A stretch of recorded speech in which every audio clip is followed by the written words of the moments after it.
than the words on my lips. Easier than breathing in. Thank you. Surer than the breath flowing out. Hi dear friends, I just want to explore with you a very simple question.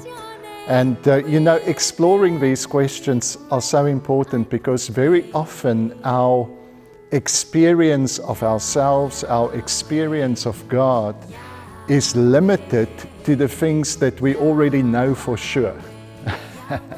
In other words, it's the things that we are certain of that very often becomes the boundaries of our experience.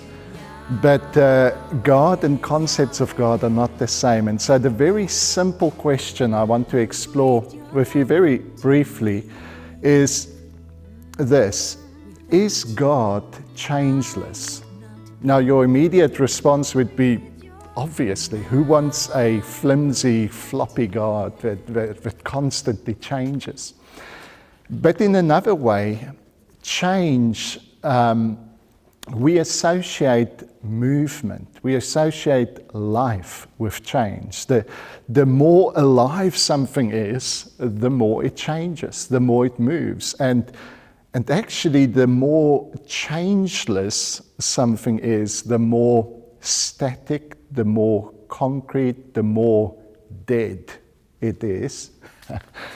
So the question is a little bit more complex, and that is, in what way is God changeless, and in what way is He not? Now, for me, a beautiful metaphor to explore this is the relationship that I've enjoyed with Mary Ann for the past 27 years. Well, a bit more, but we just celebrated our 27th wedding anniversary.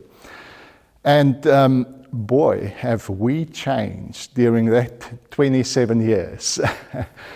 Yet, there is something so beautifully constant within this relationship. And so there's a part of it that's changeless, but yet there's a part of it that is constantly moving and constantly changing. So it is in that example that I want to give the simple answer, yes and no. Is God changeless? In what way is He changeless, and in what way is He not? Now, one of the ways in which people have imagined the changelessness of God is, you might have often heard this said, that God is somehow outside of time.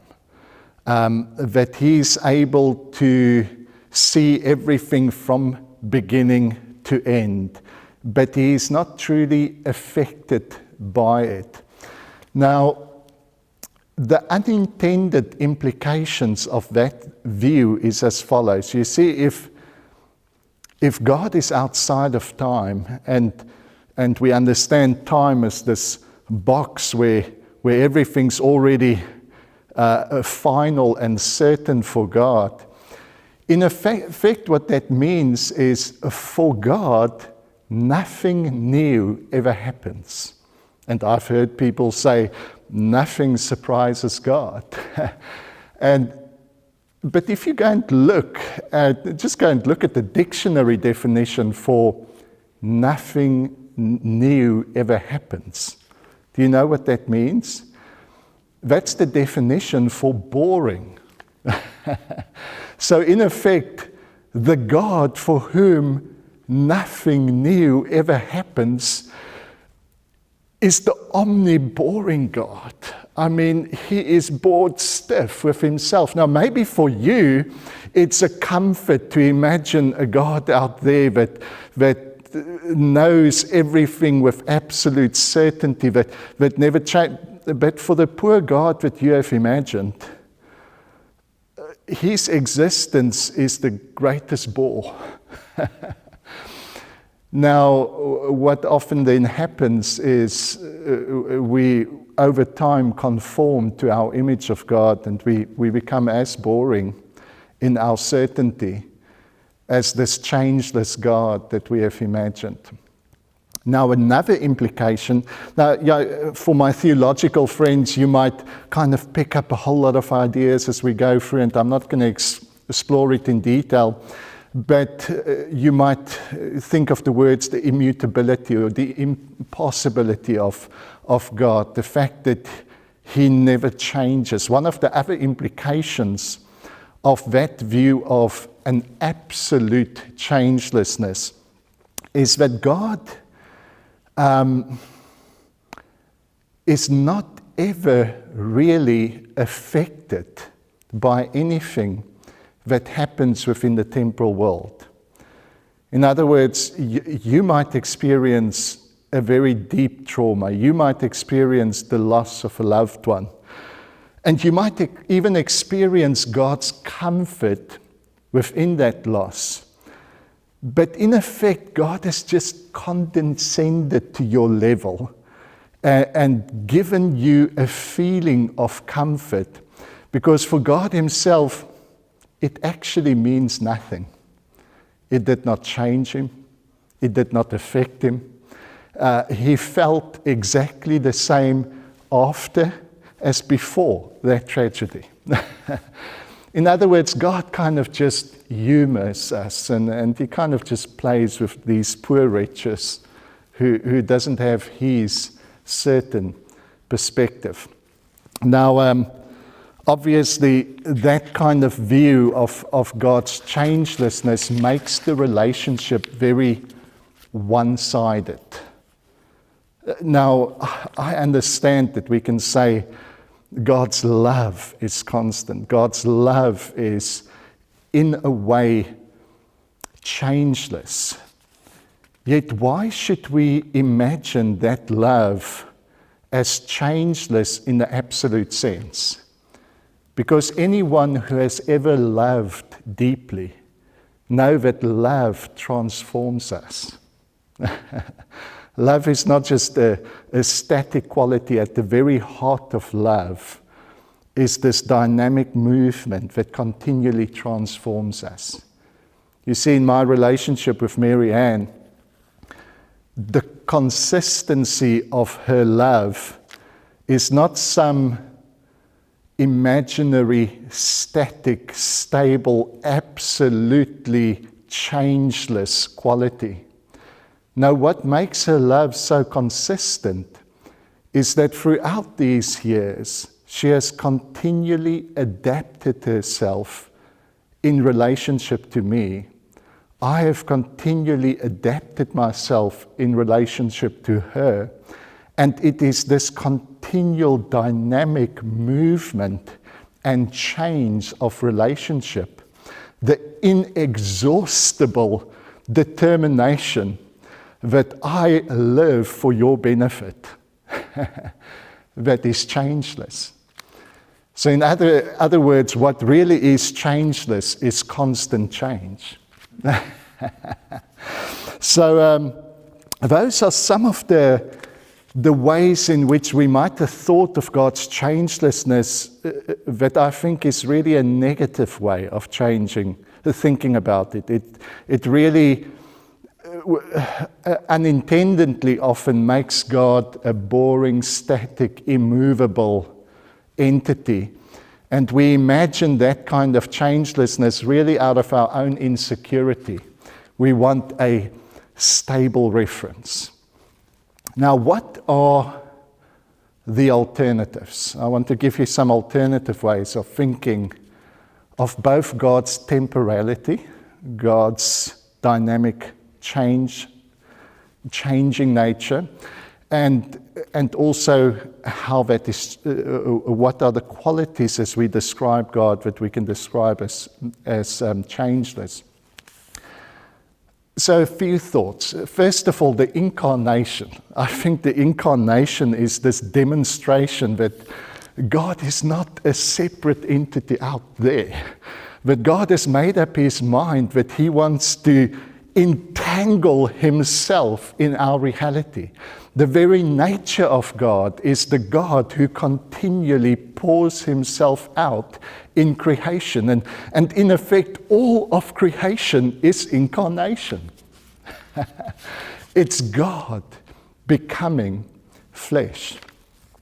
And that means if Jesus is the one that gives us a clearer picture and insight into who God is, we suddenly realize that God is vulnerable. Vulnerability is necessary for intimacy. Now, and vulnerability implies that I allow myself to be affected by another. In other words, the God we meet in Jesus doesn't just humor us and say, I'll come and give you a good feeling, while for me, nothing changes. No, the God we meet in Jesus is a God who demonstrates that He feels and He experiences everything we feel, everything we experience with us. He's vulnerable. And His relationship with us is truly a dynamic relationship.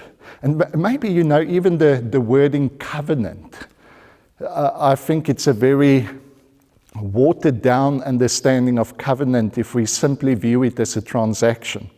I think at the heart of covenant is this understanding of a relationship in which we respond to one another. In other words, God comes to reveal Himself as one that's dynamically responsive to who we are.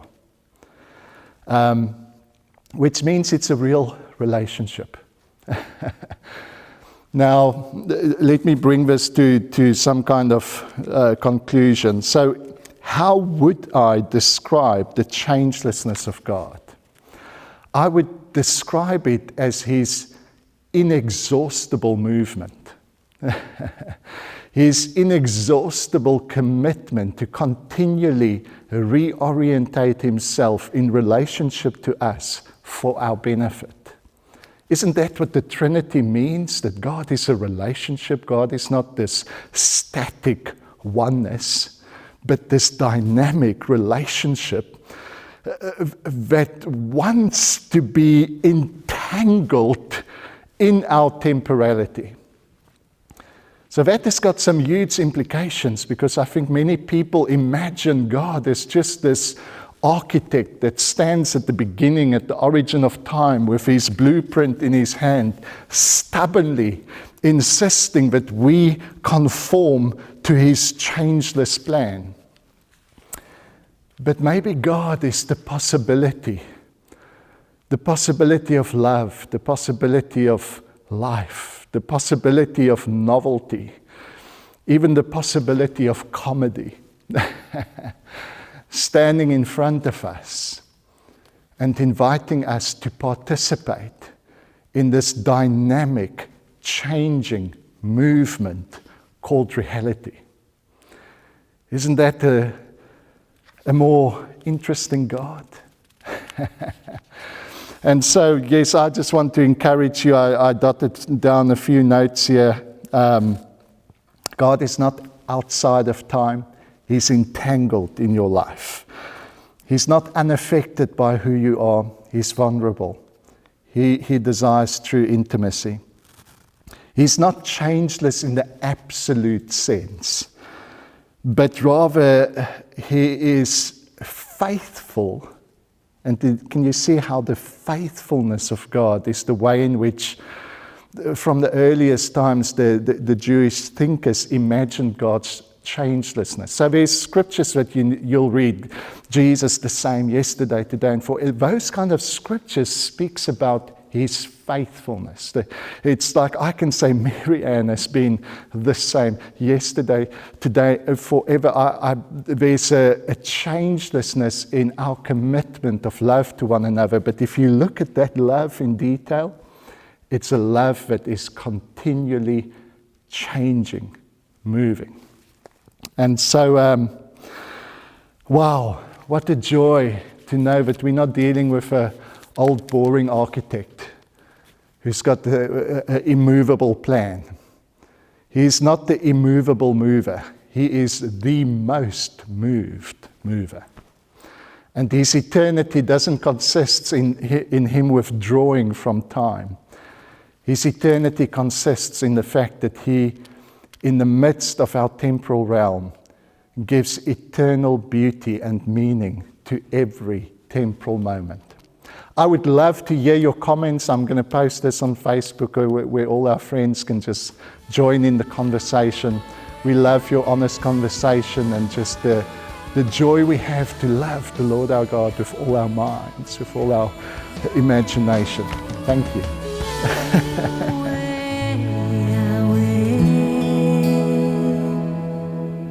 Closer than the heart in my chest, near